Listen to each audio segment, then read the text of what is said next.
നമ്മളിപ്പോൾ നടന്ന് നീങ്ങിക്കൊണ്ടിരിക്കുന്നത് ബാത്തു കേവ്സിലേക്കാണ് കേട്ടോ. മലേഷ്യയിലെ കോലാലംപൂരിൽ നിന്ന് 13 കിലോമീറ്റർ അകലെയുള്ള ബാത്തു കേവ്സിലോട്ടാണ് നമ്മൾ പോയിക്കൊണ്ടിരിക്കുന്നത്.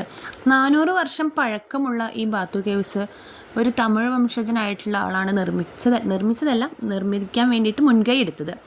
ഇതിലേക്ക് കയറാനായിട്ട് ഏകദേശം 250 സ്റ്റെപ്പുകൾ നമ്മൾ കയറി പോകണം. ഈ വർണ്ണശബലമായിട്ടുള്ള സ്റ്റെപ്പുകളാണ് അതിന് മുകളിലോട്ട് പോകാനുള്ളത്. കാണുമ്പോഴൊക്കെ വർണ്ണശബലം ഉണ്ടെങ്കിലും കൂടിയിട്ട് കയറാൻ അത്ര സുഖകരമായിട്ട് എനിക്ക് തോന്നിയില്ല. അത്യാവശ്യം ബുദ്ധിമുട്ടുണ്ട് സ്റ്റെപ്പുകളൊക്കെ കയറാനായിട്ട്. പക്ഷെ കാണാൻ നല്ല കളർഫുള്ളാണ്. അവിടെ നിന്ന് ഫോട്ടോ എടുക്കാനും ഒക്കെ നല്ല ഭംഗിയുണ്ട് കാണാനായിട്ട്. അവിടെ നിന്ന് നോക്കിയാലൊക്കെ നമുക്ക് ഒരു ഭാഗത്തു നിന്ന് താഴത്തോട്ട് നോക്കുമ്പോൾ നല്ല ഭംഗിയൊക്കെ ഉണ്ട്. അത്യാവശ്യം കുരങ്ങന്മാരുടെ ശല്യം നല്ലപോലെ ഉണ്ടായിരുന്നു കേട്ടോ. പിന്നെ ഈ ഗുഹയുടെ പ്രത്യേകത വെച്ചാൽ അവിടെ മുരുകൻ്റെ ഒരു ടെമ്പിളാണ് അതിൻ്റെ ഉള്ളിലുള്ളത്.